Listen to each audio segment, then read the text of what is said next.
Okay, participants, welcome to this afternoon session.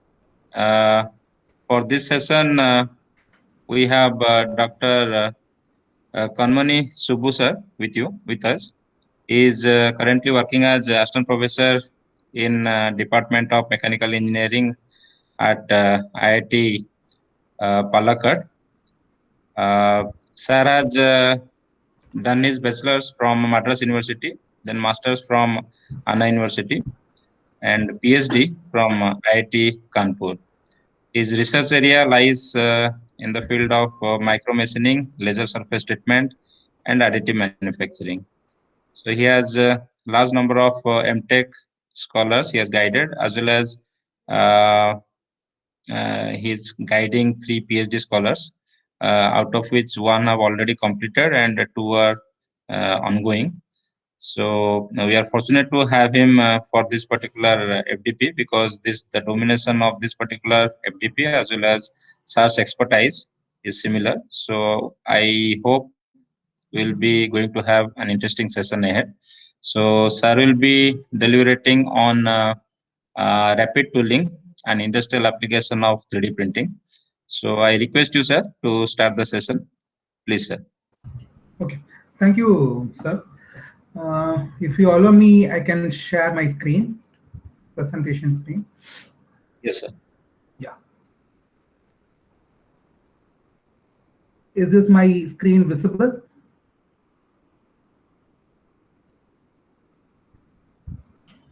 Yes, sir, it is perfect.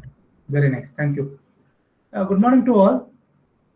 I request participants be very interactive, since this presentation is going to be in online mode. So it is very difficult for a speaker as well as for you to understand what is going on. Better we can have interactions. So I may ask few questions in between. Then you may also ask questions. So don't wait until the session is over. Okay, you stop me at any point of time. I would like to interact with you. Okay, but I request you to take the session with the interaction. Not only I'm going to talk and then you may get something. Okay, the talk of the title is rapid tooling. Okay, it's an industrial application of 3D printing. So 3D printing, there are many applications. Okay, but there is a one major industrial application is tooling. When I say tooling, okay, maybe there are many mechanical engineers in the as a participants. Okay, can you tell me, when I say tooling, what is your understanding? Anybody? Please unmute yourself and then interact with me. I'll slowly take this session like that. Anybody can interact with me about if I say tooling, so what is your understanding?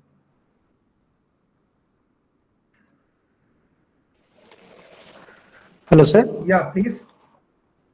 So, as per my knowledge, a tool is nothing but a small device which is used to convert the raw material into a specific shape according to the specification and requirements. Wow, very nice. Actually, the way you are thinking is very nice. Okay, I will fine tune that thing. I'm happy for that.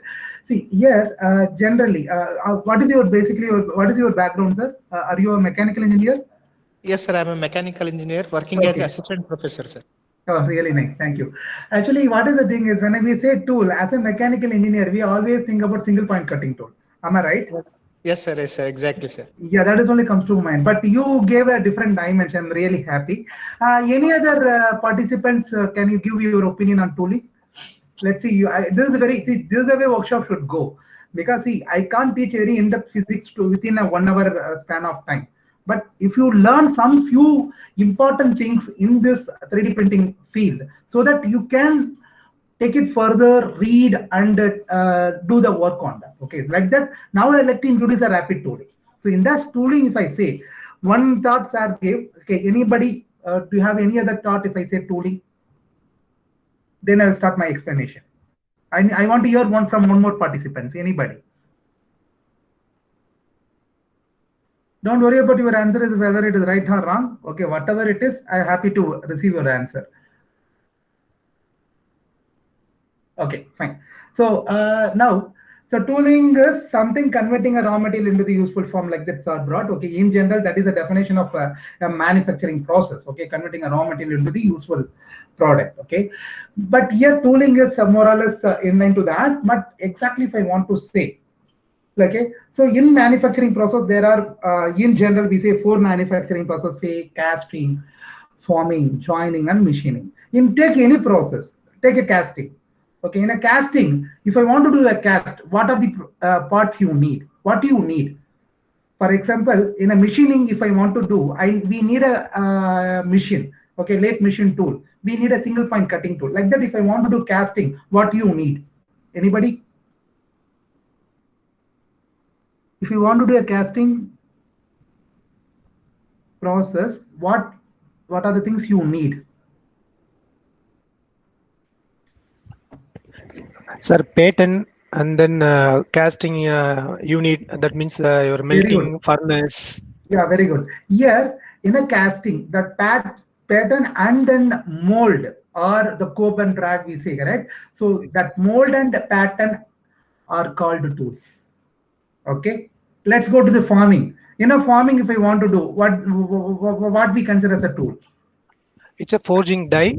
Exactly, die and press. Okay, and press. That's Press all. brake. That's all. My job is done. This is called tooling. The tooling means what? We are not talking about single point cutting tool. We are tooling here means tool means if it is a casting pattern or a mold. That is, if it is the forming, it's like a die press thing. Okay. Now ultimately, making this tool called tooling. Okay. Prototyping. Prototype, it's a part. Okay, making a prototype, it's called prototyping. Like the tooling means making a tool. Then rapid tooling, that means we have to make this tool in a rapid manner. Okay, that's why called initially, whatever you are talking about 3D printing now, the 3D printing, if you say before, okay, we used to call the 3D printing as rapid prototyping. That means the prototypes can be made by that process in a faster way. Okay, then you may they may get a question, why the prototype should be made fast? Because then only I can start to make a final product. Then only I can launch in a market. Then only I'll build it and the first in the market. Okay, so the whatever process you are doing for a prototyping purpose, that should be done fast. Like that in industries also, if I want to make a tool, the tool should be done very fast. That's why it's called rapid tooling. Okay, so now you understood that this overall lecture we are going to address about these kind of things. Okay, slowly go into that. These are the contents I'd like to address. Slowly I start with the basics of the 3D printing applications. The tooling, whenever say, is it only related to this, or how people have done before this 3D printing has come to the picture. Okay, then some interesting related to 3D printing, and then tooling things, and then some like types of tooling that also we'll see in the lecture. Okay, basically what is 3D printing? It's basically a layer by layer process. What is the thing? You want to make a product by adding the material layer by layer. Okay, this is a overall. Okay, it's very already you have been attending this lecture for past 2 days. You are in 3rd day now. Okay, what is the overall basic? If we want to make a product by this process, we need a CAD model of the product that should be sliced. Then that should be fed into the system. Then system will start to print layer by layer. So these are the few examples you can see and appreciate. This whole car body made by 3D printer. This bicycle frame, titanium frame, that made by the 3D printer. And see there's the like a miniature gas turbine, and it is like made in a single go. That means in the assembled condition. Additive manufacturing major advantages. You can make a product in an assembled way. In general, you make a parts, bit and pieces, then you have to assemble it. Whereas here, you make the product in an assembled condition. That is the greatest advantage of the additive manufacturing. Okay, so here they made some like a bracket which is used in aerospace industries. Ultimately, what that bracket weight they have reduced. We see all those things a little later. Then, if you see that complex shapes also it is addressed, and variety of material also can be addressed. Okay, see that complex means they see the mold. Okay, those are sand mold they made, and then there's a dental crones. See the variety of materials. Okay, Here metal they're using crowns, these are ceramics, and then cheese is size also, big size, small size, material, size wise, and then complexity wise. Okay, hearing aid, and then yeah, duct, manifolds, and then dye here, like our injection mold dyes, all those things can be made. People have made houses. They started to print houses. Shoes they made. Okay, phone case. Before, in general, nowadays, if you see, what is the thing is like in hospitals and all, in an operation theater, they are having 3D printer. Why means because our organs and all is complex in nature. Okay, how we have to understand and this thing, because nowadays technology developed a lot. Now what they are doing MRI scanning in the operation theater. Immediately they are feeding into the 3D printer and getting the print, then get it done. Once it is done, then they'll check where they're supposed to cut, what they're supposed to do. So that is their learning, and then they're doing the things. Okay, so not only that, then people started to use for food industries also, especially nowadays. Even in schooling, we are using this for to demonstrate to the students. Okay, basically, we should know where this additive manufacturing comes and what. If you see here, like generally manufacturing principles are classified under 3 categories: formative, subtractive, and additive. Okay, so formative means the casting, forming, and all comes under formating, whereas the subtractive comes under category for machining. Additive we are talking about right now. Okay, but whatever you do, either you do formative or additive, ultimately what you have to do is subtractive. Why it's called secondary process? Generally, in I do additive manufacturing, what happens if you see the additively manufactured product, that surface finish is not so good. Okay, so if you want to improve further, you have to go for the secondary operation. That secondary operation is a subtractive. That's why each and every process are interlinked. Nothing is independent. Please try to understand that also. Not any process you take. If you do casting, can you complete everything by casting? No. You have to go for machining, because cast is a very out of all, casting will give a very poor surface finish. Forming, again, something will come out as a flash or something that is to be cut out, all those things. Machining you can do, again, the intricate shapes and all you can't do by machining, because cutting tool will not pass through that. So welding, again the same. So what I'm trying to say, whatever process, either additive manufacturing thing or 3D, all up together, it's not independent. That is only I want to insist now. Then basically how it is differs. In additive, we are going layer by layer, whereas in the subtractive, we are removing the layer material by layer by layer. Your tooling is like, if you see that we are using the machine to print the things. Okay, and then complexity wise, additive addresses more as compared to the subtractive. Speed wise, yeah, now we are thinking that it is doing fast, but still additive manufacturing we are not using for a mass production. Okay, so material wastage in general, additive manufacturing is less as compared to the subtractive thing.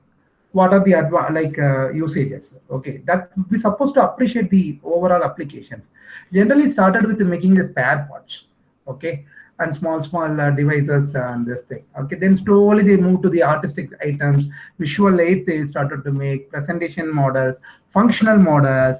So now you see here used for pattern in molds. I hope you can understand now. So this is called industrial application, rapid tooling, used for pattern in mold. Then obviously, research and like educational purpose also we are using.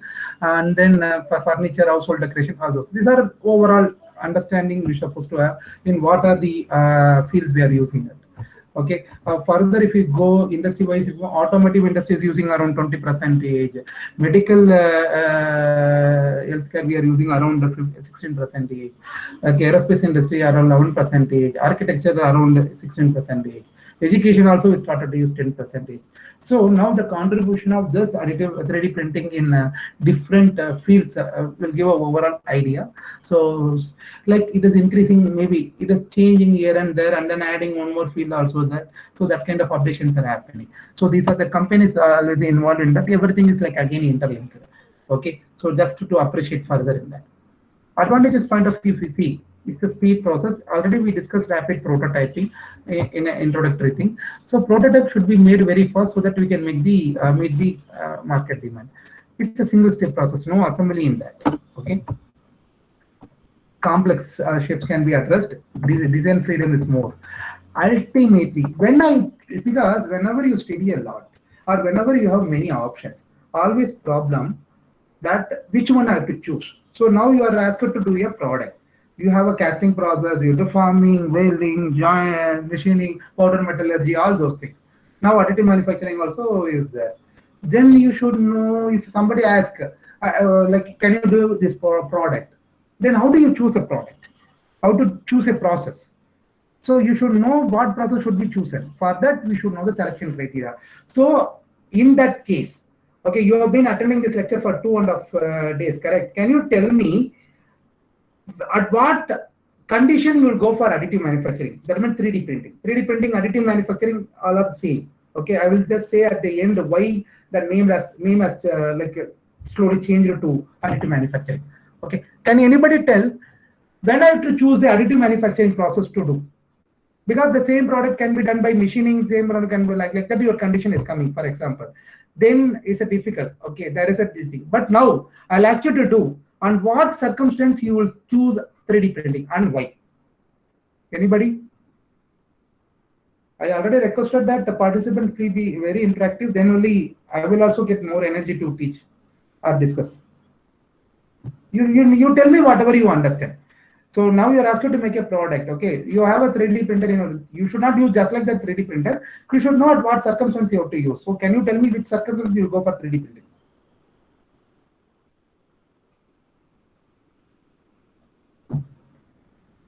Anyone? Am I audible? Hello? Hello? Am I audible? Yes, sir, you are audible. Yeah, because I'm expecting some answer. Maybe I don't know. I'm only talking with me. Like that I thought. Yeah. So any answers? No. Fine. So the thing is, when you want to customize, yeah, then you have to go for additive manufacturing. Ultimately, customization is the thing. Then the product is very complex in nature. Then you have to go for additive manufacturing. Then you want to make only one product. Okay. Then, for example, you want to make one. This is very difficult to go for casting. Correct? You have to make a pattern, mold, all those things. But in additive manufacturing, you need to mix. If you want to make a very few number of products, then additive. So this idea we should have first. Okay, at what circumstance we should go for 3D printing? That means what is the selection criteria for 3D printing? Okay, so sustainability, nowadays people are talking about you have to like use a less amount of material. You should not waste more amount of. You have to utilize the energy and optimal level. So this is additive manufacturing addressing that. So as I said, I will just say difference between model and prototype. Anybody can tell what is the difference between model and prototype? You might have, these are the two terms we are always using, right?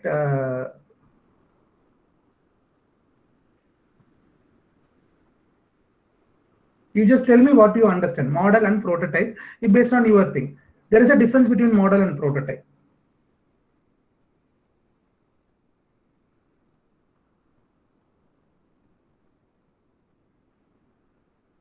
No answers.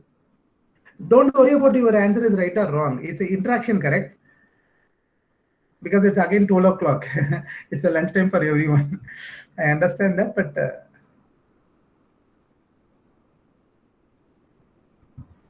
okay. Here, model and prototype. If you see the model, okay, it can be any size. It can be any material. It can be whether working or not an issue. But whereas a prototype, it should be on the same material, same size, it should be functional. Then we call the first piece what you are making for production point of view, okay, that is called prototype. That means it has to do that kind of working model, it's called prototype. So here model generally used to understand some aspects of the system, okay, not different size, different material, not to be functional. But prototype is not that. It's a first try, anything you do. Okay, but it should be in the same size, same materials, it should be functional. Okay, that is the thing. So this is the Google made the driverless car. It's a model, not a prototype. It's a model because it's a scaled down version. The size is not same. So now already we know the three process, but now what happens is a new things are happening. They are hybriding the additive and subtractive together. So these are the major steps involved in 3D printing. Already you know, okay. But like if you go for a thing, first of all, you have to make a model. Okay, for that you have to know the how to get the. For example, You have a water bottle in front of you. You are asked to 3D print the water bottle. How will you do the 3D printer of that water bottle? Anybody can just, what is your opinion? I'll give a product physically to you. Can you 3D print it? I'll ask you to only do a 3D print. I'll give a product directly to you. How will you 3D print the product? You take a water bottle, whatever is there in front of you. Just tell me in what way you can work it out. Hello, participants? You can type your answer. Participants, please try to interact. Whatever sir is asking, please try to interact.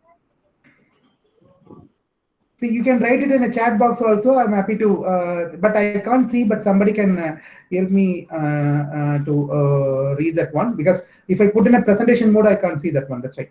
So please write your answers on chat box. Maybe I request the organizer to read the chat box things. Okay.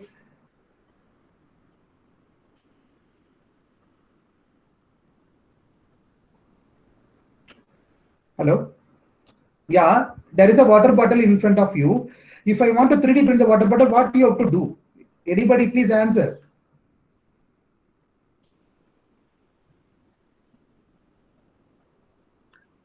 No. With the help of 3D scanner, we can scan the bottle, sir, and then we can convert that into a CAD file. Okay, very nice.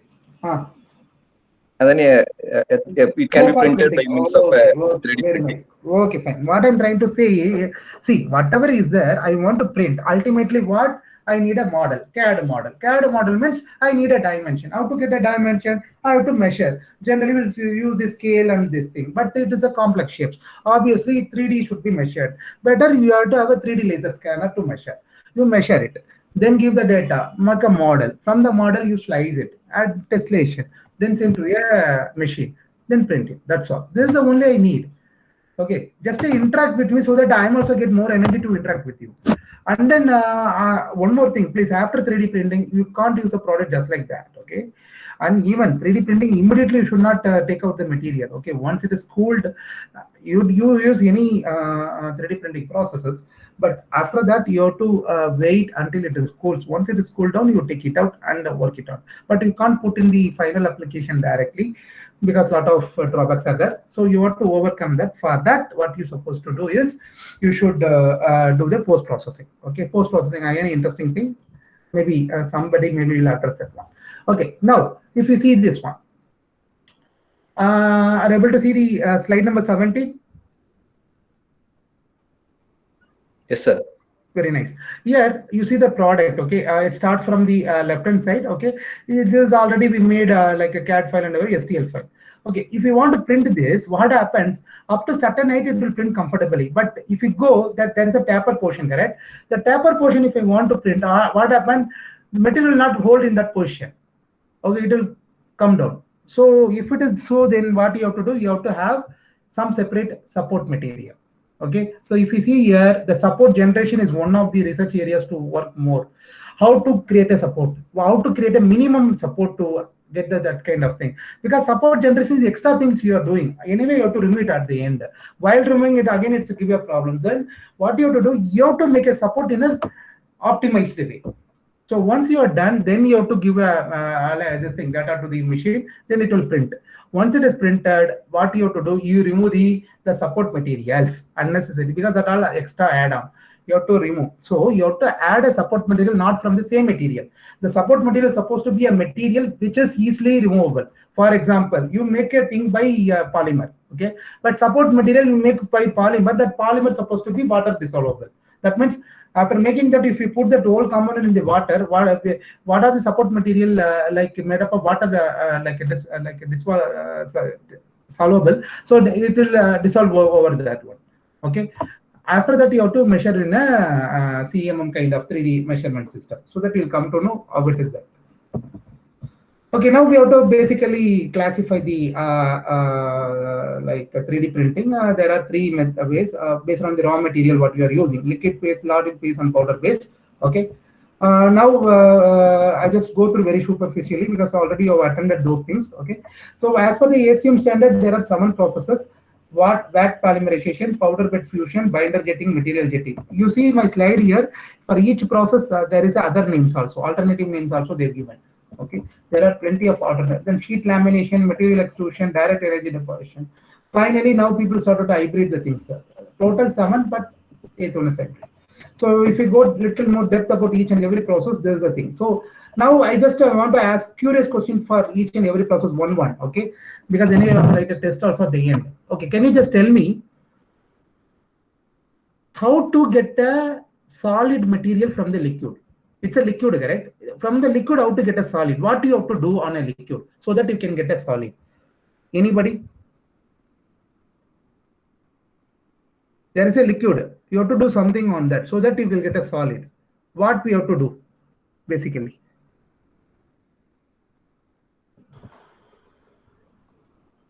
Hello. Am I Please. audible, sir? You are audible, madam. Please. Yes, sir. So we have to cure that material using some Very good. external Yeah. source So like lecture or UV lecture or CO2 yeah. lecture. So this is very technical. I asked very basic, but you answered to my question. What is the thing is, there is a liquid. If I want to make a solid, one way what we know is casting, like we extract the heat out, correct? We have to remove the heat so that it will become solid. That is the thing. That's why that ice, what from the water to ice, how you are getting, you are extracting the heat out from. That is a one way. Now another way, if it is a polymer, if you supply heat to that, it will harden. Or if you add a hardener to that, it will harden. So I need a solid only, but since that is only how to think. So in polymer there are two ways. Either you have to add a hardener or you provide the heat based on the what polymer you are using. Here you have to do. Again, the question comes to your mind that how to do that, how to do a controlled way of heating. So controlled way of heating is a challenging again. Then there are many sources. A laser the best source. Use a laser, do that. So now what is the thing is, again you have to play with a layer thickness and all. So what kind of mechanism you have to adopt? Because it is like you are talking about, okay, can anybody tell? I hope you know that what is layer thickness, okay? So in a layer thickness, you have to go for a small layer thickness or a large layer thickness for to get a good surface finish. Layer by layer you have to make, correct? That means layer has a thickness. Small layer, sir. Oh, very nice. So small layer always lead to a good surface finish. That means less surface roughness. But again, there is a lot of other issues we'll discuss. But that small layer thickness, if I want the mechanism, whatever we are going to use in this machine, that has a capability to do that one. 1 micron means it has to move 1 micron. So here, whatever this mechanism, because the platform has to move up and down here. I hope you know VAT polymerization. Somebody might have taught, but I'm giving a little glimpses to that in another way. So here the platform has to go up and down. With help of that only you're getting layer by layer. For that, you have to ensure that that has to go 1 layer thickness only. Like that, here you should have a mechanism that you have to spread the 1 layer thickness of the liquid. Then you have to choose the laser. The laser exactly cure only that one, not more. So these are the interesting things to know.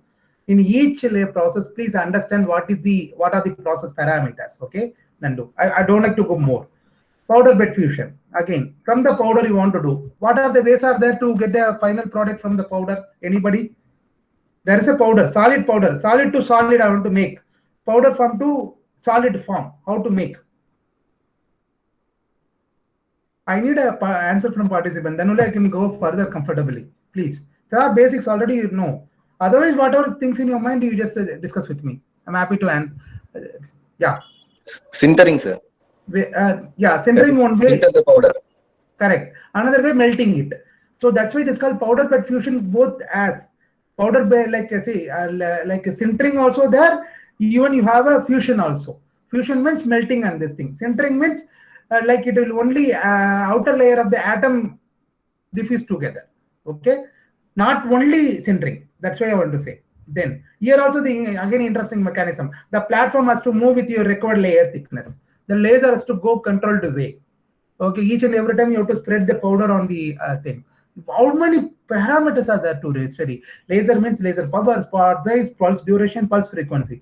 Then are you see for example layer to layer we are making? Okay, are you making a 1 layer at a time? Are you making a layer in a single go? 1 layer only you are making in 1 layer. Are you making a layer in at like single go, or you're going point by point? In a 3D printing, you have to make a product layer by layer. I'm talking about only one layer. Are you making one layer in a single go, in the sense just to providing energy only one time, or you are providing a energy like point by point? We are making the layer point by point, because laser is a point source, you will slowly do. So that means if you want to make even single layer, you have to start from the point become a line become track finally end with a plane. Then only you will get a one layer. So that physics again interesting to know. Okay, so here that is, and then powder, since you are using powder in this, what is the shape, size, density of the powder, thickness, how much you are fixing it, all those things. Again, that temperature, whatever is there, because in a powder bed fusion or sintering, the material is subject to high temperature, whereas the other things are in room temperature, that leads to distortion. So to avoid that or reduce that, what you have to do is you have to heat the powder bed already and powder feeder also. Okay, binder jetting. Okay, here two materials are there. Okay, one is like a main material, another is binder material. So main material, maybe it's made up of metal, you think. That is it has a very high melting point. Okay, very difficult to melt that one. Then what you are doing, purposely you are adding the binder material, and then you are playing with only binder material. Binder material only helping you to get a shape of the product with the main material. Once it is done, you have to remove the binder material, because binder material you have to choose in such a way that it's supposed to be high melting point one. So that what happens, once you make the product with binder and then main material, put it in the furnace, remove the binder, because it's in a low melting point, it will go away. You will have a now skeleton of the main material. Then you apply the load to that. There are two processes to fill that one. One is infiltration, another one is impregnation. How to do impregnation here? You take that highly porous main product, and on top of it you keep the same material and put it in the furnace. The top thing, whatever material kept for melting, it will melt and diffuse into the main product. So this is the way the binder mixed thing will work. So in that you have two options. Either you jet the binder, that means main material spread on the powder, but binder you have to jet it. Okay, another thing, if you go here, main material is you are jetting, whereas a binder is spread on the platform. Okay, if you go here, there are different interesting things. Okay, powder we are talking about, what is the packaging, size distribution, wettability, flowability. Binder you are using. So binder is it is in a liquid state because you are jetting it, that binder. So what is the Reynolds number, Weber number, because it's talking about the fluid mechanics related things. Printing saturation, what is the effect of porous size and all. Again, device parameter, layer thickness, binder setting, saturation level, build orientation. Then here you are sending the binder drop by drop. So how the drop is generated, that also should be known. And then if you go for my material jetting, again the material is in a liquid form, whereas the binder in a solid form that is spread on the platform. So what you have to do here also, you have to know the droplet frequency, because you are dropping it. What frequency is then viscosity.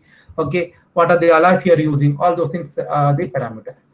Another interesting thing is the laminated object manufacturing. Your raw material is sheet. Anybody can tell me now our raw material is a sheet. From how to get a product from sheet material to the solid material? Raw material is sheet, but I need a solid finally.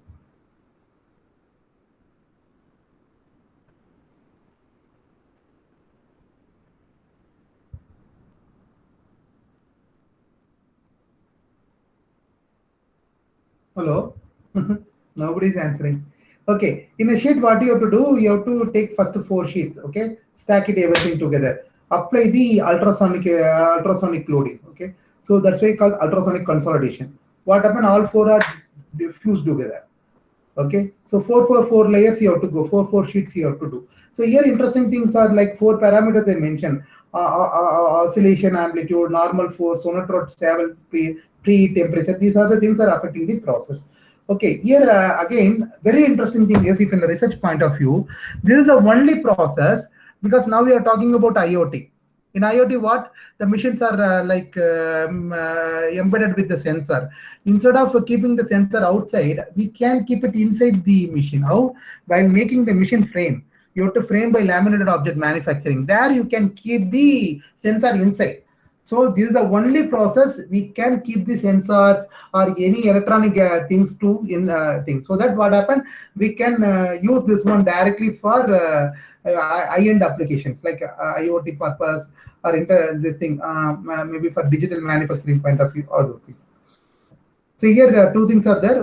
The basic principle for form then bond, the bond then form.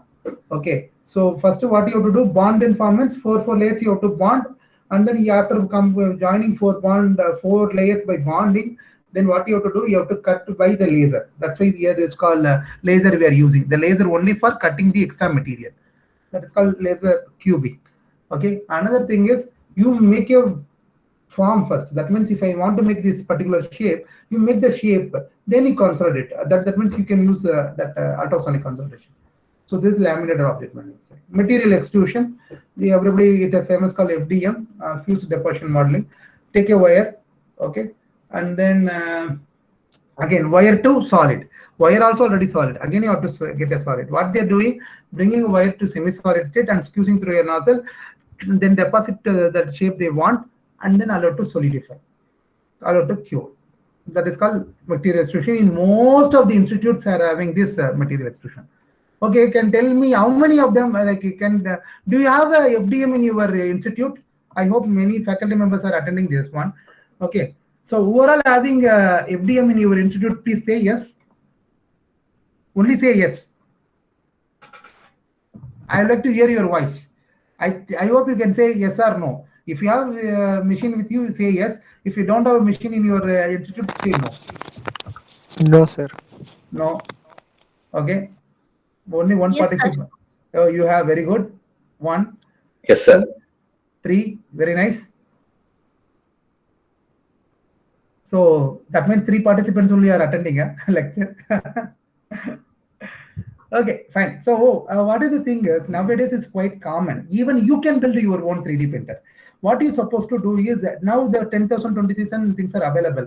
Whenever you're working with your BTech student, ask them to make one 3D, even if you don't have.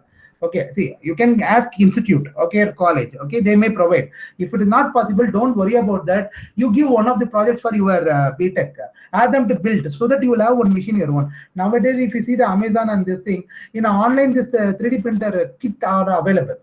Okay, so nowadays, it is, I will give a written statement to each and everyone that, okay, in future, within 10 years or 20 years of time, in every house, we will have a 3D printer.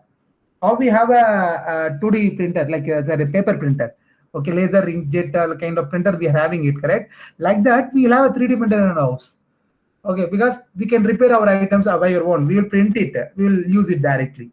So technology will go to that level, and I'm sure machines will come with a scanner facility. You keep, it will 3D scan, and then it will do the things. Okay, that is the thing. Thank you regarding this. For answering for yes or no. Direct energy deposition, again the same thing. Like here you are using the wire, it's a 7th process, okay? It's a metal wire, you're directly depositing. That means you're melting the metal wire and then depositing. Whereas another one is a powder thing, okay? Again the same thing. Here what you are doing is, instead of spreading the powder on the platform, you are passing the powder through a nozzle. A nozzle, the coaxial nozzle. Center you are getting the beam, whereas around the nozzle, there is the powder flow. So the powder and the nozzle, this laser will meet at a particular point, melt and deposit over the surface, or otherwise on the substrate it will meet and deposit. Okay, so that is the way the 3D printing of the direct energy deposition is happening. Okay, these are the basic 7 3D printing processes. Okay, I'll just stop here now. Can you just ask anybody to have any doubt so far? Please let me know so that I can answer you to you. Hello? If you have any doubt so far, I'm happy to answer.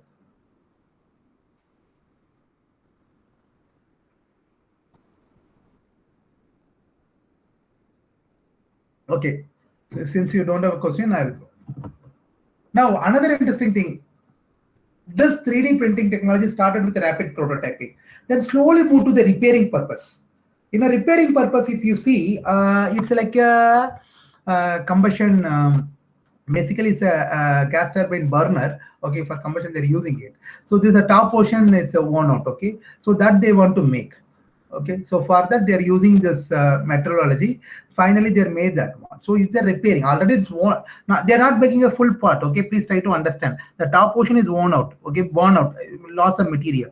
But so what happened? This the repairing it is there already, but this 3D printing repairing 10 times faster than the traditional way of repairing it. For example, another example, the turbine blades are there. It's all are made up of very high hardness material. Okay, we say super alloys. So it is very costly. So that turbine blade is exactly the tip generally broke, fails. That means it is lose the material, worn out things. Okay, if you see here, this is a worn out part. This worn out part you can repair by 3D printing. Okay, so prototyping, then repairing. How they are doing is you scan it. This portion only should be printed. So for that you take this a final thing. Okay, you make a CAD model of this, then finally print on that directly. But ensure that the bonding should be uniform. Okay, what are the things that people are so far repaired? Turbine blade they have repaired a lot. Engine, rail, these die, because rapid tooling already I said, correct? By rapid tooling or by conventional way you make a die. Okay, making a die it's very difficult. Okay, it takes some time, month of time, and then die once you lose means then it's you have to spend a lot of money unnecessary. It's like you have to invest huge money. So if you repair the die, then you can reuse it. So 11% of dies are repaired by that. Okay, in general, direct energy deposition only they are using for repairing purpose as compared to other processes. So these are the basic terminologies we are talking about. 3D printing and additive manufacturing I'm used parallelly. So model prototype we discussed already. Making a prototype is called prototyping. Making a prototype a rapid way. Why means we have to meet the market. So tooling already we discussed. Then rapid tooling should be done very fast. Okay, by making a tool very fast. So now let's go to the thing. What are the role of this 3D printing in making a tooling?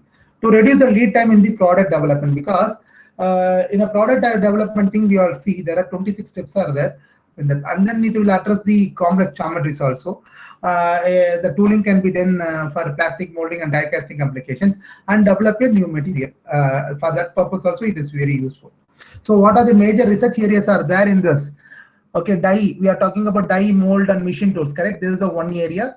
Before it is in line to the conformal cooling, that also we'll discuss today. Other major areas are topology optimization. Okay, I hope I may have one slide. If it is there, I can explain. Otherwise, you can refer later. Medical field we are using tailored microstructure and all. Yeah, additive manufacturing, you can dictate the microstructure that, and then whatever density you want, you can make. Okay, initially powder metal is only the route for making the required density, but by additive manufacturing also you can make a product with the required density. Functional gradient material, construction already has shown this thing, and fabric also people started to work on with additive manufacturing. This is a major. So what are the need of rapid tooling? It will minimize the cost, but increase the productivity, and ultimately dimensional accuracy also will increase. And then since you are making your tool in a rapid way, that total making time also is reduced. Okay, then we suppose for now, before going further in the rapid tooling, how rapid tooling or new one. Okay, 3D printing started recently, 50 years before it started. Okay, before that, how they made by conventional way only. If I want to make any prototype, generally people go with casting, forming, machining, welding only. So in that case, if I compare with that, how? So tooling time in rapid tooling is very less as compared to conventional, because casting, if you want to do, you have to wait until making a pattern, then die, cube, that another you have to make. It takes a long time. The tooling cost is much less than the conventional tool. Okay, whatever tooling you are doing, the tooling cost is very less in a rapid tooling thing as compared to conventional. Complexity can be addressed more because you are using the rapid prototype, 3D printing, correct? So it is complexity addressed more. Tool life is considerably less because conventional tool you are making anything, but in a 3D printing you are making by layer, the tool life is obviously less. Tolerance are wider than for the conventional tools. So here, but what is the problem? Since we are doing the deposition and this thing, we have to have more tolerance. Tolerance is what? We are unable to do the exact size. So there is a tolerance we'll give. So the tolerance zone, if you see for additive manufacturing and then conventional way of making, additive manufacturing has a more tolerance zone as compared to the conventional way of manufacturing it. Okay, this is called rapid tooling. Another thing is difference between rapid tooling and conventional tooling. Another thing is a product development thing.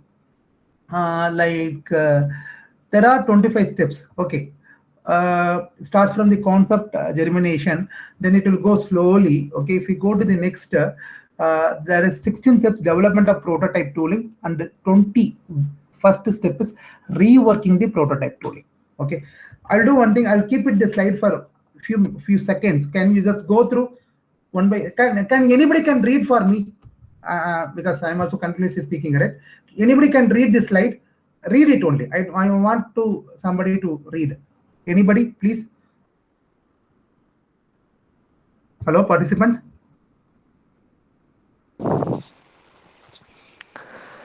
Hello, sir. Yeah, please. Can you read for me? Yeah. Yes, sir. Sure, sir. Please. Concept germination. Second, initial market assessment. The third is concept refinement or definition. The fourth is competitive patent or legal status review. The fifth is generation of the initial product CAD design. The sixth is development of detailed functional product specifications. Seventh is initial thermal, mechanical, electrical, chemical or aerodynamic analysis. Eighth is initial production cost or anticipated selling price estimates. Ninth is building a physical or possibly RP and M model. The 10th is continued CAD design iteration. The 11th is form or aesthetic optimization. The 12th is initial FEA analysis. The 13th is identification of any potential design problems. 14th is modifications to the deficient CAD design, sir. Okay, sir. Thank you. Thank you very much. I'll request the other participants to read from 15. Any other participant?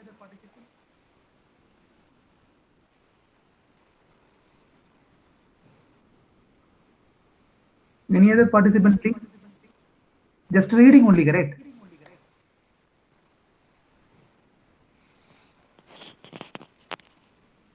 Hello? Shall I continue, sir? Yeah, please, sir. There is no way. No problem, sir. I will. So the 15th is additional detailed FEA analysis or results.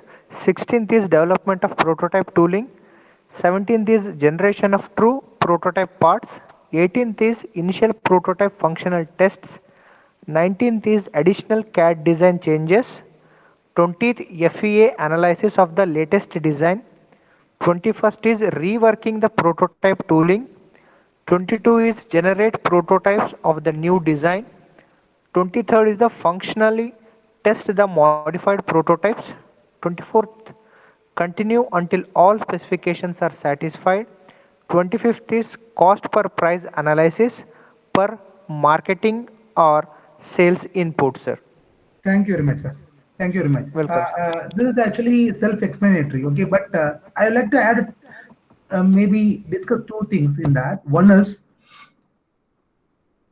if you see that thing, like a prototype. When I say prototype, just anybody can tell how many prototypes you want to make.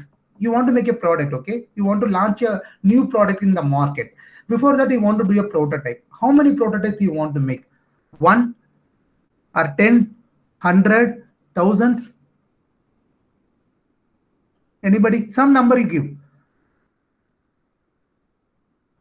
I'm giving just directly some question with the options only, correct? You choose any one of the options. Shall I make only one prototype for 10, 20, 100, 500, 5,000? So that depends on the products, okay? In general, we have to make more. That's why we are making a prototype tooling, because we want to make a prototype. I need a tool. The tooling also, this is the one thing you should know. Another interesting thing is, this all like back and forth process. Okay, it is not like one. See, for example, you see this here, point number 7, initial thermal, mechanical, electrical, chemical, initial. But again, 12, initial FEA analysis. If you go further, 20th, again you're doing the FEA analysis. So that means initially you've done, again you're doing after changes comes. Again, if it's something you want to change, you'll go to initial, go change the basic things of that. So like that back and forth it will come. That is another thing you should know. Okay, these are the 25 things are there, right? Can you just tell me whether you have to do one after another, or we can do parallelly?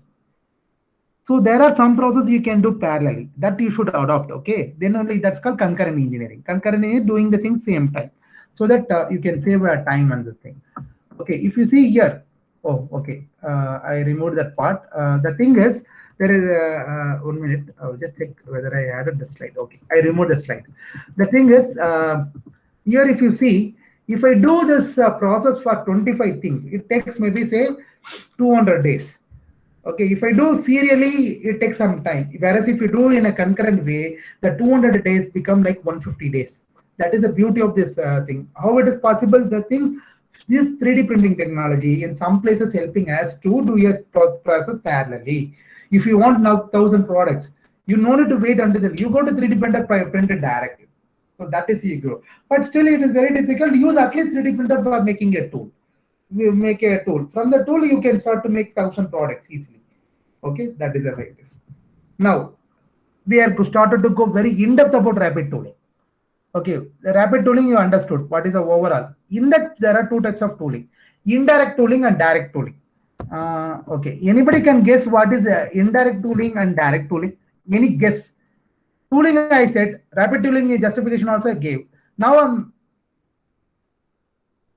asking that there are two types: direct tooling and indirect tooling. Okay, any guess? That is related to again the same thing. Casting, if you take, I'll give even hint in a casting process. Okay, pattern is there as well as mold is there. Okay, so one is comes under indirect tooling, another is comes under direct tooling. Anybody can tell which one is what? The mold is the direct tooling, sir.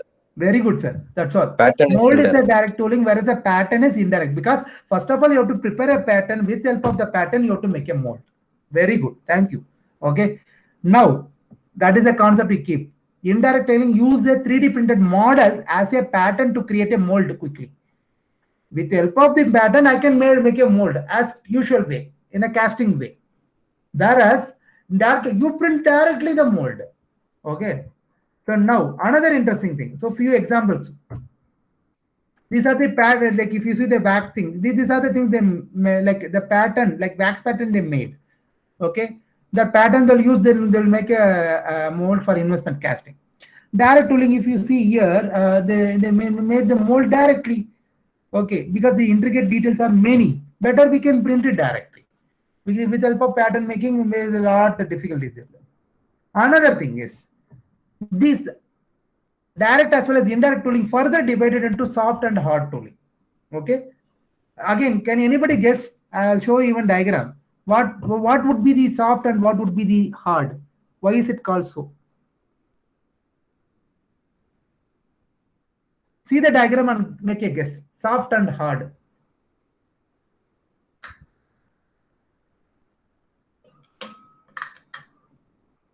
Any guess from participants? Yeah, soft tooling, if you see, is made up of polymer, whereas hard tooling is made up of metal. That means with the help of soft tooling, you can't make many number of products. You can make only less number of products. Okay. So now, if we go for hard tooling, you can make many number of products. So that details we'll see in the next slide. So soft tooling and hard tooling, if you know, you should know what is the difference. Soft tooling only less time, a lifetime, whereas the hard tooling more lifetime. Material for soft tooling, as I said, yeah, polymer, rubber, wax, silicon. Hard tooling, all are metal based, aluminum, steel, a kind of. Soft tooling, the volume production is very less, whereas the hard tooling volume production is more. It generally people say that more than 100 hard tooling you can make. Lead time for manufacturer is less here, or lead time is more. Okay, for making this soft and hard tooling. So again, it's a nice one. Okay. Before going further in this tool, the tool is supposed to be very accurate. Okay, then only you can get a good product. Dimension wise, surface finish wise, all those things. Okay. But if therein is a problem in the tool, obviously that defect or that drawback or that shortage, what happens, it will go on a product twice, thrice. It will multiply several number of times, depends on the process. Okay. So try to understand that If you have any defect, then the defect will be more projected on your output. That is a problem with this thing, because you are making a tool. There is a problem with the tool thing will reflect in other way, correct? So here we know that in this kind of process, what happens, we are talking about this mold thing only. Okay, you will pour some material, allowed to cure or solidify. Whenever it is happening, there is a phase change. Wherever a phase change is there, shrinkage come to the picture. Okay, in a casting, how we are considering the shrinkage? Can anybody tell me that how we are considering the shrinkage in the casting process? Are you considering this volumetric shrinkage or area shrinkage or dimension-wise shrinkage?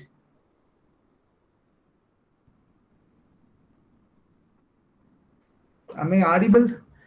I'm asking. I don't know. You have to say something, then only I can understand that, oh, you are following me or not.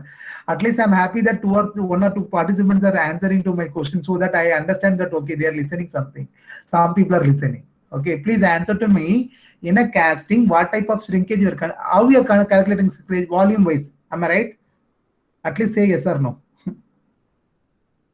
Yes, sir. Yes, thank you. But problem here is volumetric shrinkage will not solve our issue, because as I said, dimension should be very, very, very perfect. So here the shrinkages we have to consider dimensional wise. Very, very, very, very problematic. Generally, that's why traditionally what we are doing, volumetric shrinkage only are doing, just generally. Okay, how we are doing?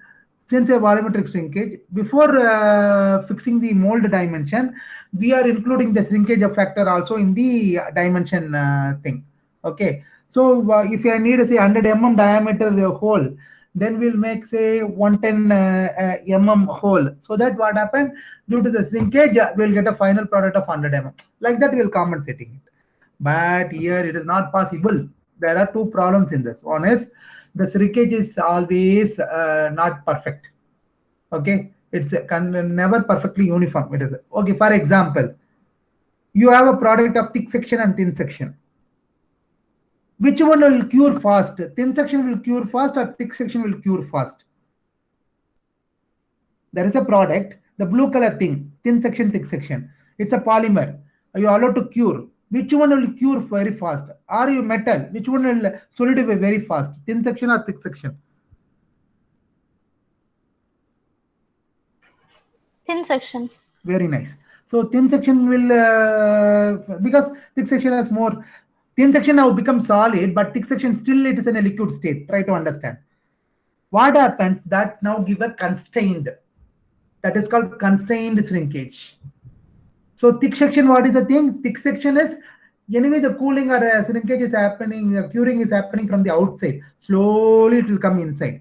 Since the dimensions of the products are different, means thickness of the product is different, means it will give a different type of. So we have to go dimension-wise shrinkage factor, not volumetric. That is a major thing you have to learn in 3D printing. Second issue is random noise. We don't know while curing, maybe if there is a defect, it will not cure properly. That is why it is called random, unpredictable. You can't systematically find that what kind of error it is. Okay, that is it.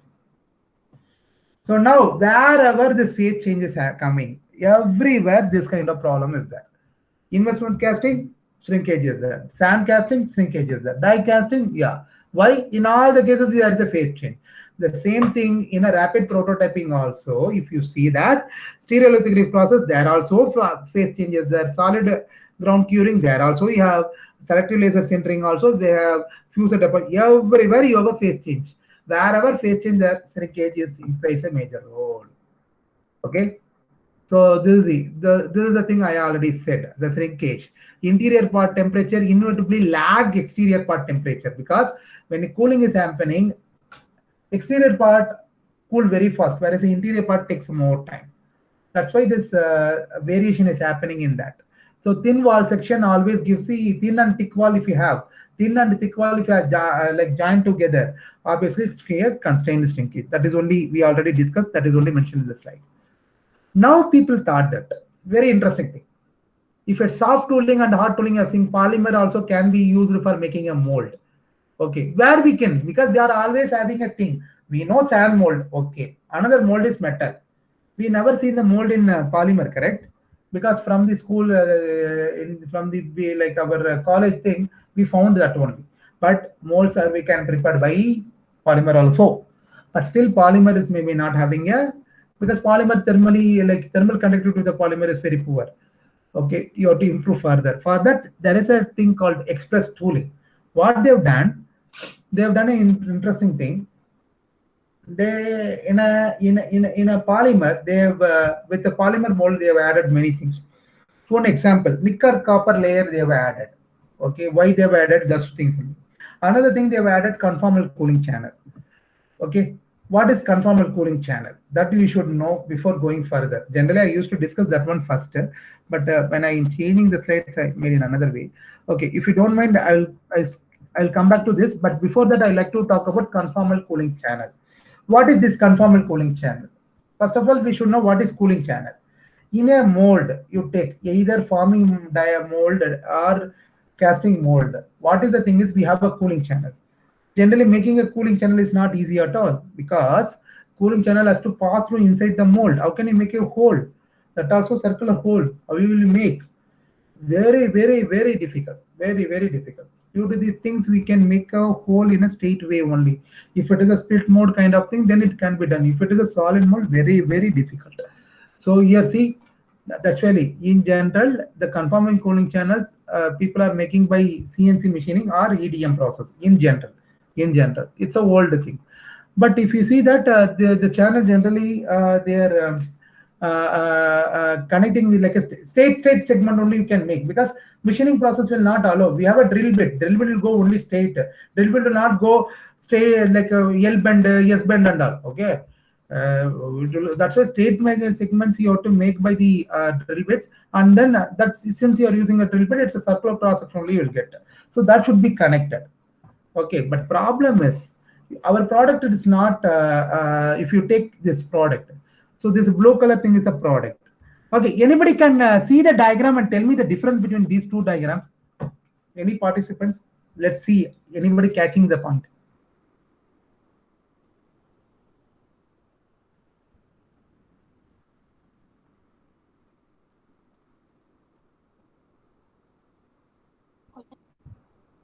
I need an answer from the party. See the diagram. There are two diagrams. There is a change.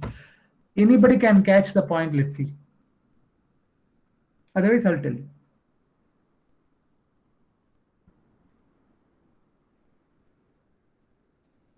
Okay. In a traditional cooling, if you see here, what happens? Due to the manufacturing difficulty, we are making a state channel. Am I right? These state channels are it is not uniformly, because on a cooling thing, we are passing the cooling medium, correct? Water is passed, okay, chill water is passed, so that it will extract the heat from the part, because that is cooling should be happen, then only it will become solid. So in a liquid, it becomes solid. For that, we are using the cooling channel, this thing. But cooling channel, due to the manufacturing difficulty, we are making a straight thing. But if you see that is not equal distance from the part. See, it's supposed to be equally from the part. It has to have a equal distance. The channel should be placed in an equal distance. Okay. Otherwise, what happened? The rate of cooling may differ point to point. But whereas if you see the conformal cooling, if you see this cooling channel made to the shape, that is why it is called conformal. Cooling channels are made to the shape, that is called conformal. That also the equal distance from the part. Since that cooling channel placed is exactly from the equal distance from the part, what happened? The cooling also taking place properly. You are thinking that some particular portion of the part is more, then you have to have a kind of arrangement in the cooling channel. So these are the main. This is a thing related to conformal cooling channel. Few examples. See that. So cooling channel, how they made like this. For this product, they made like it is going here and there, different colors you can see, correct? All are different cooling channel paths. Okay. This also. This is a good example. Because in the cooling channel, if you make a conformal cooling channel, the temperature difference, it is very less. So that means maximum temperature and minimum temperature of this product. If you take a temperature overall profile, temperature overall profile you have to consider. In that maximum minimum temperature difference only, this gives the what is the effective way of cooling. So this conformal cooling channel, if you see the delta T, that means difference in high maximum temperature and minimum temperature of the part, it's very, very less, so that the product will shrink uniformly. That is prime most important, because the cooling we are linking to the shrinkage. Then only I'll get a tool very perfectly. So can anybody tell how to make this kind of channel? Here I said making this kind of a state channel only possible, segment by segment. But how can I make a channel like this? Let's think. Anybody getting an idea how to make?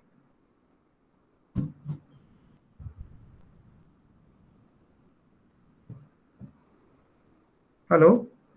Can you give small hint?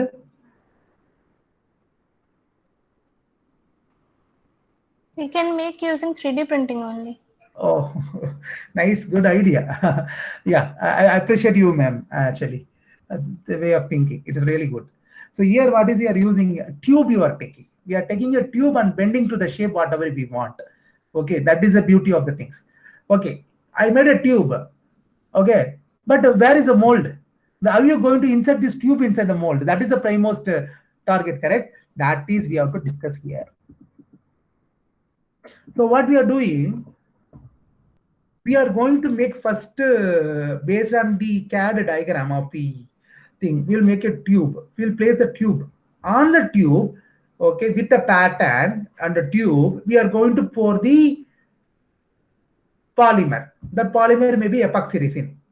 Now that epoxy resin acts as a mold material. It is in a resin form, liquid form, so that the liquid, if you pour around this tube and pattern, it will be filled with that.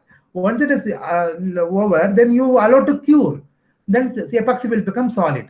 But epoxy, what is the problem? Since it's a polymer, the poor like thermal conductivity is there, and then it is not going to withstand like wear also. It may wear out very fast. It will damage very fast. To overcome that only, we have found copper has a very high thermal conductivity, and nickel also has some appreciable amount of thermal conductivity. Then people that they combine these two, they decided on the mold, okay, where the active region, where you are going to do the process, that region they want to coat with the 2 mm nickel and 4 mm copper. That is the beauty. 2 mm nickel and 4 mm copper. Okay, so if you make like that, what happens here? 4 mm copper layer, why they made this active mold area? Okay, where the pattern you place, correct? You will remove the pattern later. In that, after removing the pattern, you have to coat with 4 mm copper layer first, because electric conductivity we are trying to improve. Second thing, you are applying like 2 mm nickel. Why nickel? To improve the wear resistance, so that you can make thing. Okay, this composite, see, 7 times better than the conventional tool type, the thermal conductivity of this one. Okay, so that is a way. Then conformal cooling channel we discussed. Okay, so now as I said, express cooling, the delta max, that means that maximum temperature and minimum temperature of the product should be less. Okay, then only it will leads to a uniform shrinkage. Then you will get a better product. So for good example for that, this is a Vaseline jar cap. Okay, the Vaseline gel we are using, correct, for many purposes. So that gel cap only they want to make. For that they prepare the mold. It's a polymer, correct? Then why I need a metal mold? Metal mold also can be used for making a many caps. So polymer also can be used. They use a polymer mold with the conformal cooling channel. You see here, they are making 400 parts per hour if they use a conformal cooling channel, whereas a normal cooling channel they use conventional way only 250 parts per hour. And see that how many, more or less 2 times is increase the production. That is the beauty of the process. So this is called express tooling. Okay, the 767 increase in the mold productivity has happened.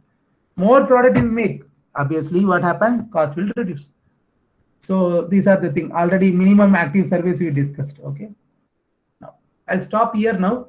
Organizer, like how long time I can go further? So, sir, it is up to you, sir. We have still 20 minutes remaining for this particular session. Can you repeat, sir, again? Your voice is very Sir, feeble. we have 15 to 20 minutes still remaining for this particular session. Oh, no, I will go it. No problem. Question and answer also within that time only, correct?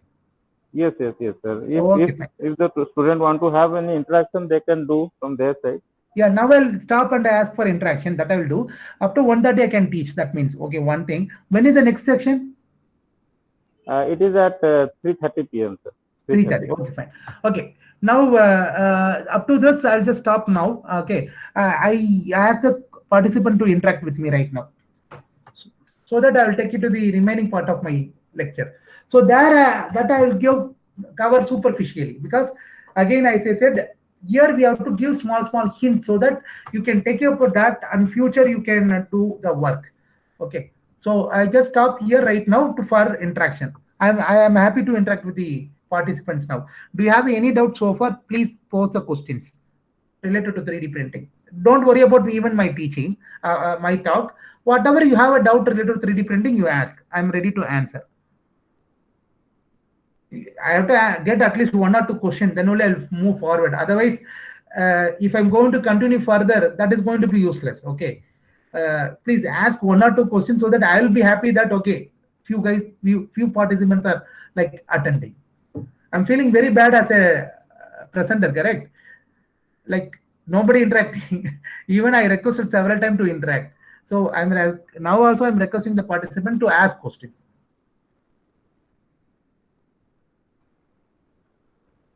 Otherwise, I will ask questions. It's like a class test. You don't have any questions in your mind?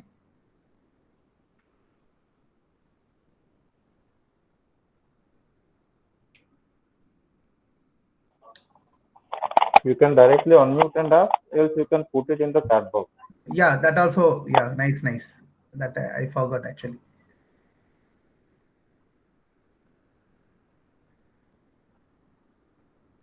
You don't feel like that. Somebody has written, what is the meaning of don't feel like that? It is good, but you don't like to ask question, or did you understand anything, Venugopal sir? You say yes or no. Oh, from beginning session was very interactive. Okay, but I did not feel as a faculty. Okay, no problem. Okay, it's my opinion. Okay, so generally I used to make to interact more, but in this session I made only 2 or 3 guys. Very nice. Okay, thank you, Dr. Vasar. I don't know, maybe Venugopal sir. Okay, fine. Thank you. If you have got cleared, I'm happy. Okay, because as that is the important thing I supposed to get. Thank you. So then I'll continue now. Okay.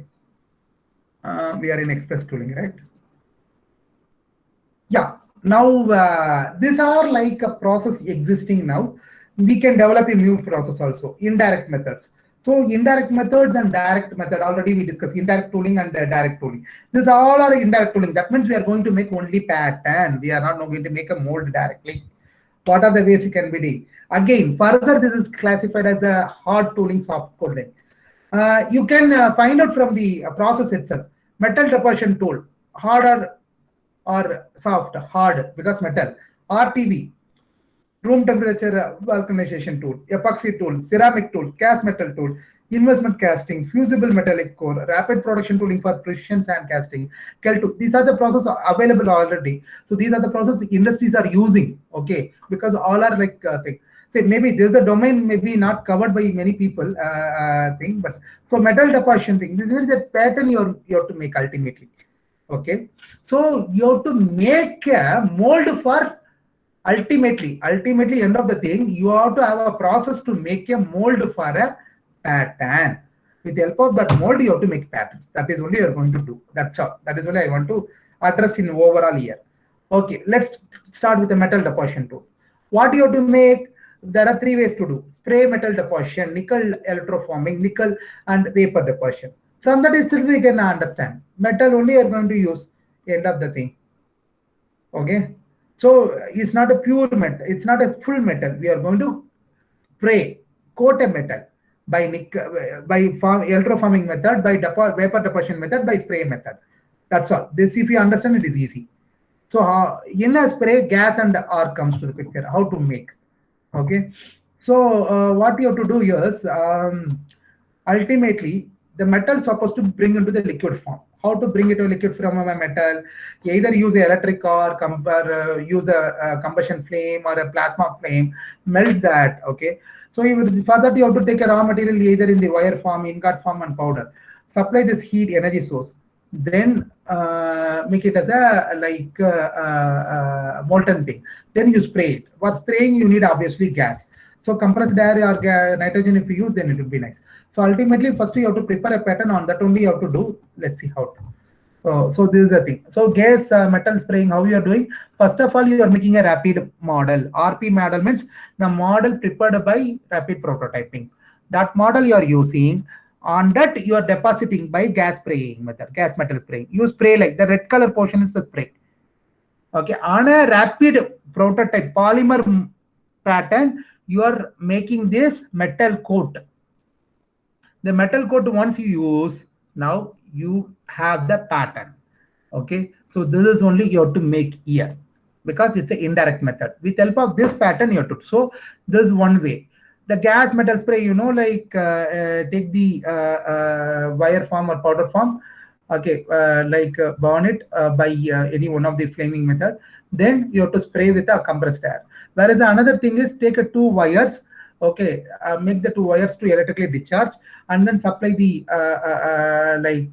gas to that through a nozzle that will spray the molten metal. This is called arc. Okay, so you see here, this whatever I explained here, that is only here. Make a mold first, model, sorry, make a model, place the model inside, okay, and then coat with the spray. Half of the model only, then you invert it, remaining half you spray, get it. Then you pour the epoxy resin to that, allow to solidify, fine, allow to cure. Once it is curing is done, since it's a thing, like you partition lines and everything is there, you divide into two pieces, remove the this thing. So now you prepare the finally things for spray metal deposition method. So this is all like what. So now since you make in this way, epoxy only you are pouring, correct? So metal water cooling lines can be added. In that means conformal cooling. Another interesting thing, epoxy only if you use, that is not going to have a high thermal conductivity. We supposed to have a more thermal conductivity. For that, what you supposed to do is in epoxy you can add some aluminum powder. So aluminum powder, aluminum has a high electrical conductivity. If you add aluminum powder to the epoxy, it does two things. One is it will increase the electrical thermal conductivity. Another thing is it will increase the strength of the epoxy now. So this is a good thing over here. Okay, that is the thing. Like this is the way people are like preparing. So this is epoxy, correct? They're pouring the epoxy. The epoxy is now, you see, black color. In general, epoxy in a white color. Here the epoxy is a black color because it is mixed with aluminium. So aluminium for enhancing the thermal conductivity as well as increasing the strength. Another thing is called room temperature process, called room temperature vulcanization. Vulcanization, we know we are adding the sulfur, but here that is not meaning of. Okay, it is in a room temperature they're doing this process. Let's see what they're doing. So you have to first take a rapid RP pattern. Okay, pattern prepared. With help of the pattern, first you have to make a mold. Okay, RTP mold, how we are making this is like should be in the floating thing. That means you have to hang it and pour the epoxy. Allow to cure. Once it is done, then what you have to do, like flip the pattern. Okay, then check that parting line. There you cut into two pieces. Now you get a two molds separately. Now this, with help of this mold, add the things to make. So like for example, you mold is prepared by epoxy. Now you are adding the urethane. Okay, use this urethane thing like you get a mold for that. So now completely this is now filled with that material, and then the final product you got out of it. So these are the few examples. You can appreciate now the keyboard, keypad, and then mobile calculator, and then our TV remote. All keypads are made by this kind of mold only, especially room temperature vulcanization. That is only you have to appreciate basically. Vacuum casting, the same process you have to do in a vacuum. Why? If you do this mixing of epoxy in a normal room temperature, what happens? It will produce a bubbles. So here you see, okay, in a vacuum casting, there is a pattern. Okay, there's that calculator key pad. Okay, so that you have to do. Keep it in a vacuum thing. Okay, so pour the epoxy, allow to aerate that things. Once the aeration is done, allow to cure. Okay, then what you do, remove the pattern by cutting the at the parting line. Once it is removed, use this pattern again. You pour the thing in a like vacuum condition, and then allow this you have to do in a controlled in a particular vacuum pressure. Then what happens? The bubble, whatever is there formed, it will be escaped through that. Then here, what is the thing is, you have to pour the epoxy. There is a computer controlled thing. So here only up to here only you are using vacuum. Then you're removing the vacuum. Then what happens? You pour the things and then like allow to solidify, and then remove the pattern out of it. Finally, you're getting the mold for making the pattern. This is called under your vacuum you are doing, so that it's all related to that steps only. Another thing is called epoxy tool. So epoxy here, ultimately this already we covered. If you see here, same thing, make a model. Half of the model, you just ensure that it is there in the flask, and then pour the epoxy. The epoxy like made up of, it's a direct simple method. Okay, then you pour the epoxy over there, allow to solidify, invert it, remaining part of the epoxy you pour, allow to solidify, cure. Once it is done, cut into the pieces you have. This is a completely pure epoxy made up of. The same thing can be added in another way, because epoxy is not very thermal conductivity or strength. To increase that strength and further, I said we have to add the particles. Apart from that, now you have to use a metal thing. On the metal, you have to groove it. Okay, machine it. Place your master model. You have to hang it. Then pour the epoxy. So epoxy acts as a mold to get a proper shape, because epoxy mold always give a good surface finish as compared to the metal piece. That's why you're using epoxy over here. Plus, this is like comes under category of soft tooling. Okay, because since epoxy is the main thing to contact. After that, what happens is through epoxy, the thermal heat transfer is taking place to the mold. Okay, that is the way it is happening. Sorry. So then cast metal tools, here you are using a metal mold. I think there are three ways of doing, especially spin casting we are just thinking about. So spin casting is the interesting thing, that you can prepare a mold by spin caster machine. What is the thing is, so whatever mold cavity you want, that is the way you have to design. And then you have to allow to rotate this whole setup. Okay, in the center you have a screw system for the polymer. Okay, and then ensure that it is like flowing all around. So now 2 pieces of mold you will get out of it. With the help of that, now you can make a pattern. Spin casting. Okay, so all this thing. Another interesting thing is fusible metallic core. I'll just show the product first, then I'll come to the picture. This is a product you have to make. The product, if you see, it's like a, so far whatever you've seen all are solid, but it is a tube. In general, in a casting, you know, if you want to make a hollow product, what we used to do, we will use a core. But here also we have to make, but how to make a core and how to remove the core, that is the interesting thing. For that you have to see this. First of all, you have to make a core separately. Make a core. For that you make a model first. With help of that model, make a core mold. Like that, in general, you have to pick a RP pattern model by RP. That means by 3D printing. Once it is done, make a mold for that. Now you have 2 molds separately. One mold for making the core, another mold for making the final product. Now what you do, use the core, make a core first. Once you made a core, now core becomes solid. Solid core you have. That core always solid, right? It's not a hollow. Then that solid core you take and place in the mold. Which mold? It is a pattern mold. You place it. Okay, close it.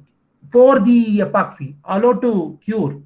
Then what you do, since the core is made up of very low melting point material, you heat it. That will now melt together and go away. Okay, that is the way it can be done. So there is a way even all our products can be made in this. Okay. End of the thing is called sand casting. Sand casting, you know already. In sand casting, what we are using is, we are using the pattern. The pattern is made by rapid prototyping. The remaining procedure is same. We are not compromising the cast. Cast is that mold is made up of sand, but only that pattern is made by 3D printing. That is the only thing you know. Another thing is that 3D Cal2 process. Here, interesting thing is that I'll tell you. What is the thing is, in general, if you want to make a mold, I said epoxy and everything, correct? But still, I want to increase the thing. Instead of epoxy, I will use epoxy as a binder with a metal powder. Then what I'll do, I'll use the with help of this binder and then metal pot, I'll get a shape because binder only, right? Binder melting point is low. After getting a shape, I'll remove the binder. Finally, I'll get a mold with what? Main metal material. Okay, that thermal conductivity is very high melting point. But binder is a low melting point, it will go away because of heating. Now what I have to do, either consolidation or infiltration process, I have to solidify or maybe densify the porous mold. Once it is done, I can use for mix. That is called Cal2 process. That is a way people. So for that, this is a mixer they are using. Powder steel, tungsten carbide, that is a metal part, and polymer binder with a particle of 5 nanometer they are using. Just for knowing. Okay, but what happens, that is in a green state, then you have to fire it. You put in a furnace, fire it, and then infiltrate already I said, then you'll get a final thing. These are the part. So these are the few processes in direct tooling. Okay, anyway, time is more or less up, but these are the names of the process you know. Okay, you just go through it later, but I'll give only one process here, topographic shape formation. You see this is made up of, actually, everybody might have seen the Bahubali movie, okay? Or any old, this kind of Kingdom, that kind of movies. If you see, they have a plan to, about the, enemy's place, like this only. That means it's a 3D picture, a 3D pattern. So this is a map they made, but it's a 3D map. How to make this may be done by topographic shape. So directly you can make. So here what they are using a sand and silica. That means silica and wax. We are printing with help of that. So we can make it directly like this kind of topographies. So this is called topography shape. This is one of the direct tooling. Okay. So with this I would like to wind up. So here called overall summary, I would like to say here is rapid prototyping. Here we are talking about rapid tooling. There are two ways to do direct and indirect. If you say direct, directly you're making a mold. If you make a mold, out of it you can get a part. But here what you indirectly, you first make a mold for making a pattern. Once pattern is ready, with help of pattern you make the mold. From the mold you get the final product. This is the thing. This is the overall summary I like to say. So this is a thing. Thank you from my side. If you see this picture, it's a very interesting picture because generally we will print on a 2D printer only, right? If the same data is a histogram of one set of information, okay, that unknowingly they gave it a 3D printer. They started to print like histograms, like a buildings. So, so that is why it is happening. Maybe in future you may have. Okay, thank you from my side. I'm happy to receive the questions from audience. So if you have any doubts or clarification, please. I'm done, organizer, please. So they have put few queries in the chat box actually. Okay, 1 minute. I also can see, sir. Yeah. Thank you, sir. Ankshit Rajput, in indirect method, we use direct metal laser sintering technique. So which type of laser we use in this particular technique and what is the maximum thickness standard we can operate without any difficulty? Okay. In indirect method, direct metal laser sintering you want to. Okay, first of all, try to understand that this is sintering technique not only for metal, even polymer also can be used. Okay, people are doing it. So in that case, if you see, generally we go for high power laser because it has to melt. If it is a metal, it has to melt. So whatever the range of material you are going to choose, that you should have an idea. Based on that, you have to choose the laser power. Okay, so you are developing your by own is different. Okay, developing by your own is different. But in general, in India, only one or two places, one place only I know that RRCat Indo, they are making their own machines. Whereas in other places, like people are buying the machine. So there you can't have a say. But whereas if you develop your own, then you have a say. Okay, but my suggestion would be making the thing, we're supposed to be a laser expert on this thing, you need a technical thing. So ultimately, what material is going to work, based on that laser should be chosen. Better always go for a solid state laser. Okay, then it is easy for operational point of view. Okay, Another is, can we have sharp edges, internal structures, or protrusion with inappropriate draft in Sandcastle? Can we have a sharp edges, internal structure, or protrusion with inappropriate draft in Sandcastle? Mr. Ankshit Rajput sir, can you please unmute and explain about the second question? I'm not getting the exact gist of the question. So you're talking about a pattern with a draft. Okay, if you make a mold out of it or a product out of it, it's supposed to have a sharp edges or internal structure or protrusions. I'm not getting the question thing. Can you help me? Anybody can help me? What is the question? Hello? Organizer? Akshit Rajput, you can unmute yourself and directly put your question. Can we have sharp edges, internal structure, or protrusions with inappropriate draft in casting?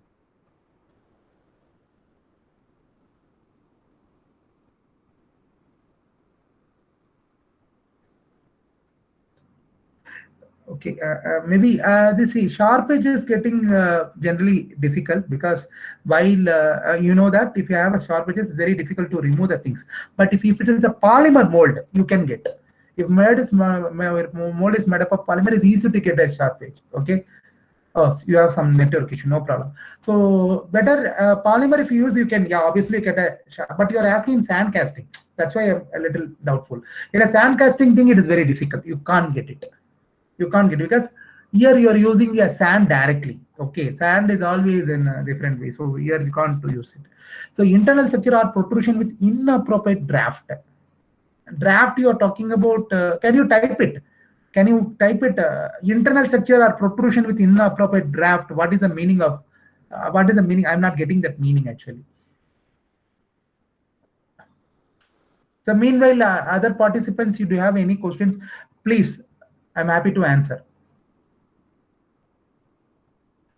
Anybody who are doing any research on additive manufacturing? Any participants like that?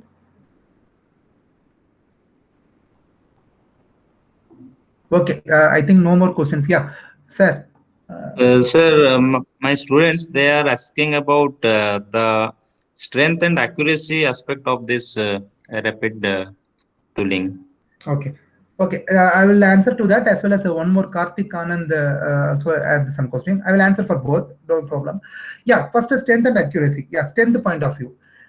First of all, try to understand that 3D printing is a layer by layer process. The problem here is, if you want to make a 10 layers, there are 10 layers, 9 interfaces. You take only one layer. That also you are not making in a single go. That means you take a source, slowly point by point become line, line become plane.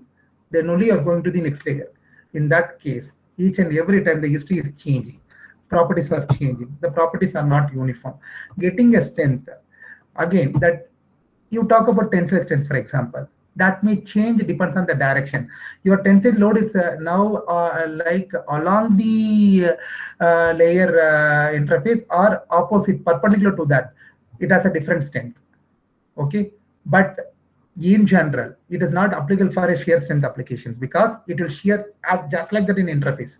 Where there is a weak region. So strength point of view as compared to the cast, yes, additive manufacturing strength is less, and then it is directly independent. Okay. Another thing, accuracy. Accuracy here again, wherever the phase change comes, shrinkage is there. That is already I insisted a lot. Here you have to more particular about the thing because when you go for a layer by layer, that surface roughness also give a problem. Okay, when you go for a curved part, there also you have a staircase effect. All those things we include. In general, what people used to do, they make the dimension little more. After that, they go for machining and getting the accurate dimension. Okay, this is like, I hope I answered to you. Okay, the two things, accuracy as strength. Okay, then I'll move on to the next. Sir, can you throw some light on 3D KL2 process? Yeah, I'll just open the slide again. Are you able to see my slide? Yes, sir. Okay, fine, thank you. See, the 3D KL2 process, okay, try to understand that we are making a soft tool ultimately. Okay, sorry, the hard tool, but indirect tooling. Okay, not a direct tooling. That means we have to make a pattern. For that, we are preparing a mold. How to prepare a mold? Now, mold we are planning to make by metal. But if I want to make by metal, ultimately what I want to prepare a mold in a particular shape. Making a particular shape is not easy. You either have to machine it, okay, or otherwise I have to melt it and get solidified. So that is if you want to adopt. Then what is the problem? Melting point too much you have to apply means energy you have to spend. For that, what they're doing, they take a metal particles and they take binder particles. That means less anything, maybe polymer or metal, low melting point powder particles they're taking. Now they will mix together. Then supply the heat. Once you apply the heat, what happens? It will going to melt only the low melting point material. That will melt and get the join everything. Okay. Anyway your metal thing will not, because that's a high melting point. That will not melt. That will be heated. But your binder, which is having a low melting point, it will melt and diffuse. It will just cover everything. Everything will ensure that it will join. You see here, these are like the big particles are metal, small black color parts are binders. You mix it, okay, you apply heat, then it become like a green part, this part, okay, heat and allow to solidify will become like this, because the binder now binded everything together. Initially separate, now this black color binder particle separate, like binded all like a gray color main particles. Then you put in a furnace, all black color particles gone away because low melting point, melted, and we just thrown out. Okay, then again what you have to do here, it is more porosity, more gaps are there, then it looks high porosity, then I can't use it. For that, what you have to do, you have to do infiltration. What does that mean? You have to add the same material or other equivalent material, okay, heat it, melt it, and allow to flow over the material, so that it will fill all the pores. Finally, you'll get a product like this. So this is a way you can make a mold for the Scale2 process. Okay. Yes, sir. Thank you. Means can operate the inappropriate geometry in like drafting. Inappropriate geometry. Yes, sir. Thank you. It means can be operated with inappropriate geometry in sandcasting like drafting.